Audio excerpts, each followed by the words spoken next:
Steve Renoff. So I'll call that 2.5 out of 3. So that's really good. Right. Well, I've got for you. Because Bradford played in the Challenge Cup this weekend and won. Yeah. I'm heading back all the way to the last time Bradford played in a Challenge Cup final. It was in 2003. It was against the Leeds Rhinos, and your Bradford Bull side won 22-20 in Cardiff in that game. By my reckoning, counting through the players who started that game for both sides, 11 have gone on to have some sort of head coach experience, either in England, Australia, or internationally, on either a full-time or interim basis. Okay. But 5 of these 11 are currently head coaches in the Super League, the Championship, or League One. 3 of them were playing for Bradford in that final, and 2 of them were playing for Leeds. Now, I'm not going to knock points off, but do you want to have a pop at any of the 5 without any clues? Well, Lee Bradford is 1. That's 1, yep. So 3 were playing for Bradford. So there's another 2 for Bradford. Yep. And there's 2 for Leeds. 2 for Leeds.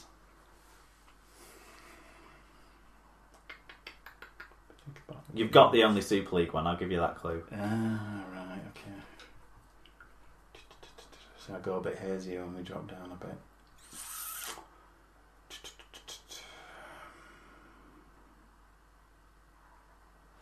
No, I'm not gonna get it. That's totally fine. Let's do clues. So the first one, the second one was going to be Lee Radford. So you've got that one already. So the first one is rookie head coach, whose playing career spanned 20 different seasons. The 2003 final came during his first of 2 spells at Bradford. He featured in 20 different seasons. 20 different seasons. And 2 spells at Bradford. 2 spells at Bradford. And in the final piece of the clues is a League One coach this year, rookie head coach. 2 spells at Bradford. He's kind of gone and come back.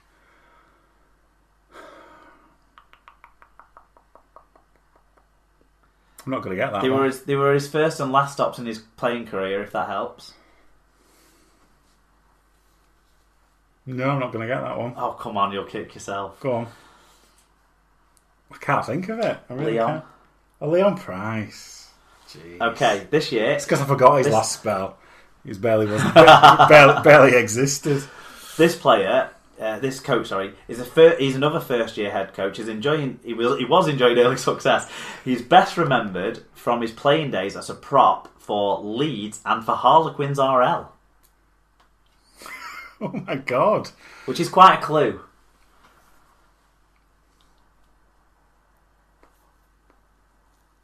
So he's a first-year head coach who was enjoying early success in that role. He's best remembered for being a prop forward who was at Leeds and Harlequins.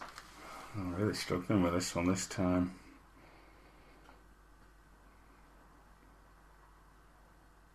Prop at Harlequins. Not going to get that one. He was a Leeds player in the final, so I was expecting that to be harder. But I thought Harlequins might lead you to think London and then think Danny Ward. Danny Ward. Okay. I once saw him in a terrible nightclub in Batley, by the way. He was out of his tree. But anyway, that's by the by. Okay, the 2003 Cup win for this centre came in his final season for Bradford.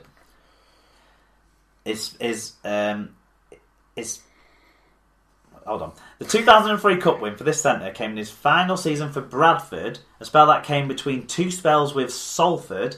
He's now a coach in League One.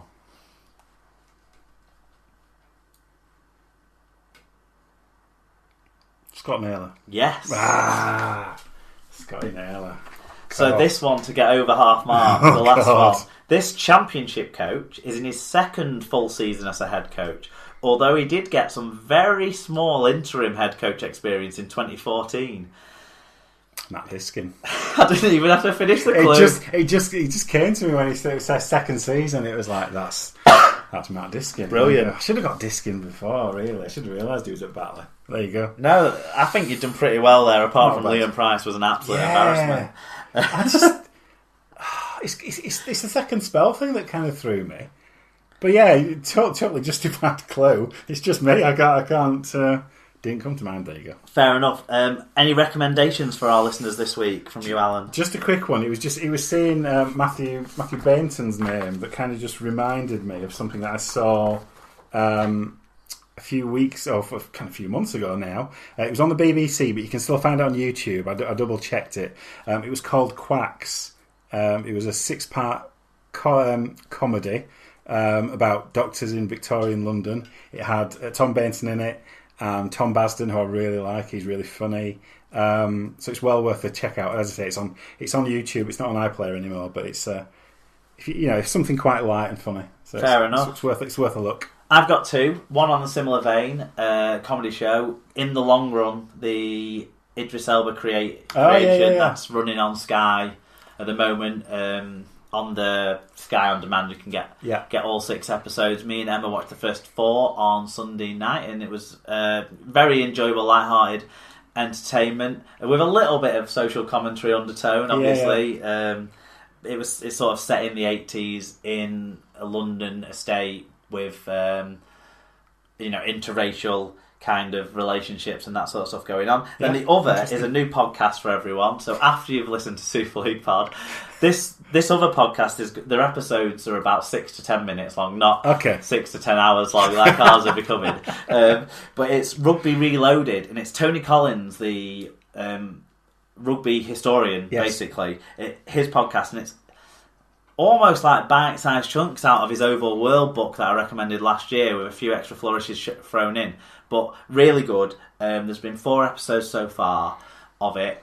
You can get it on the Leaguecast app if you have that on Android, or just search for Rugby Reloaded.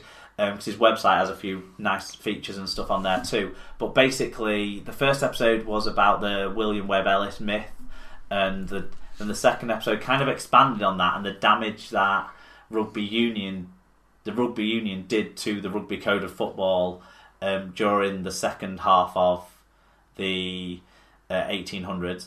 Then the third episode looks at let me just double check. The third episode looks at the split, basically, a little bit in 1895, and then the fourth episode was a very good episode.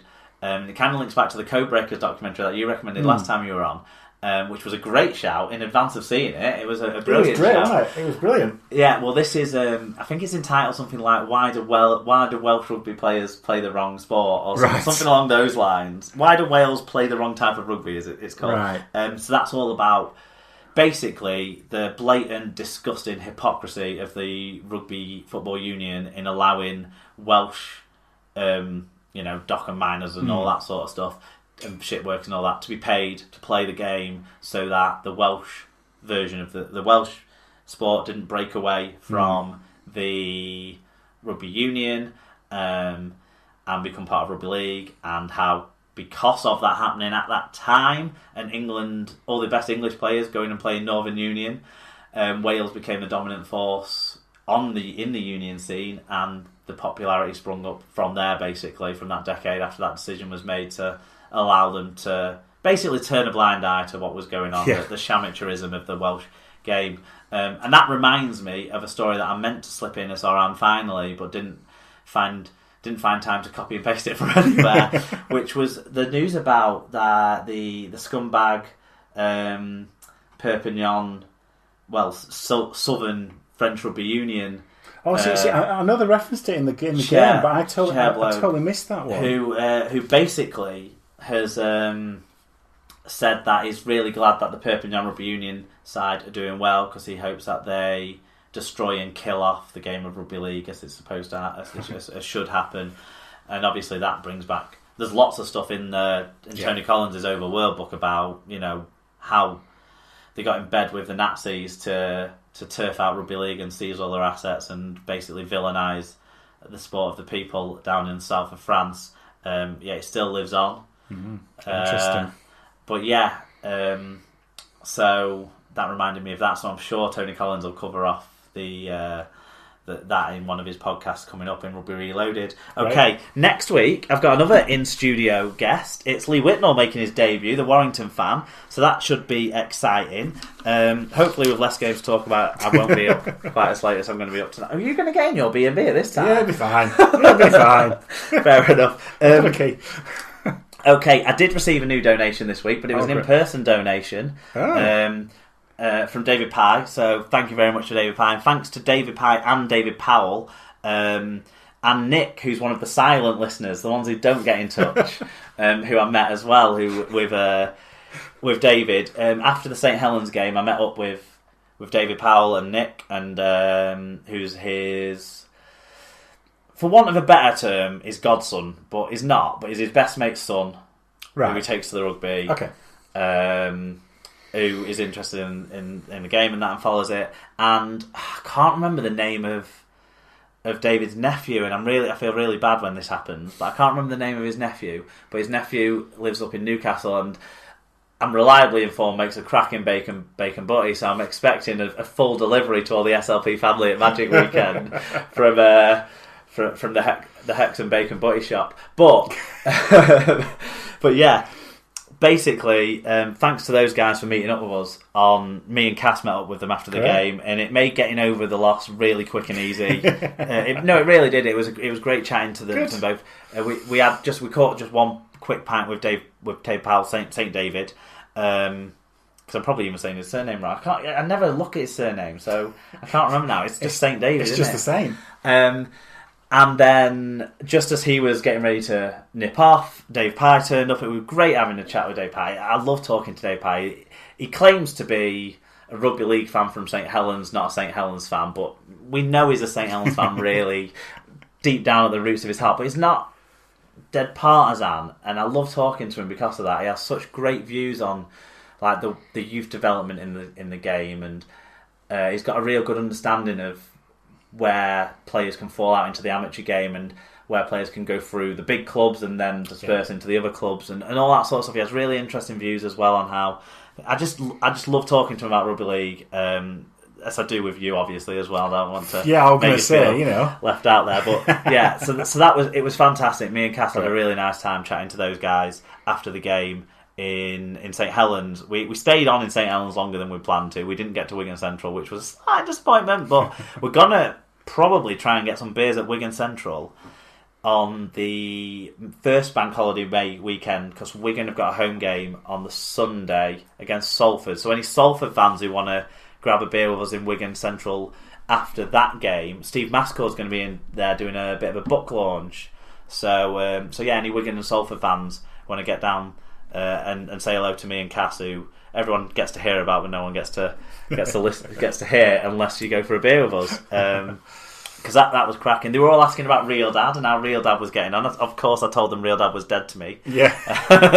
Who are you talking about? But no. So Tom, also make sure you get in touch for one of these meet-ups as well. We're missing you. So I got that. That was a long way of saying I got a donation in person from Dave Pye. So that was really appreciated. First donation of March, even though it was right at the end of March. I've spent well in March, though. But people can make donations to the show if you want to. It's paypal.me/Super League Pod. And then you can make a donation to the show there. The donations will be used for things like this wonderful microphone we're using. The new microphone we're using. Hopefully that's worked out well and we're not going to have to revert to the backup dictaphone that's been running, the old method. And basically everything that we look to do. I'm keen to keep some of the money aside to give something to the Might and Warriors under-9s team again this year for next year's kit. Because Sarah's such a big part of the show and Joshua's such a big part of the show, and we want to give something back to the community game. And then if we have other money left over, if the donations come rolling in, we'll be able to give some other people's amateur clubs, because I know some of the other guys have kids out there that play for sides, and all of them can do with money and sponsorship. So the more money that comes in, the more I'll be able to give to that, as well as paying off my subscriptions to Spreaker and stuff like that. And speaking of Spreaker, that's one of the places you can listen to the show. You can also listen to us on iTunes, Apple Podcasts, the Leaguecast Android app, YouTube, although it's only audio only, or if you go onto the Spreaker soundcloud.com/Super League Pod, I think it is, website, you can get a link for our RSS feed there, and you should be able to put that in most podcatchers that people use.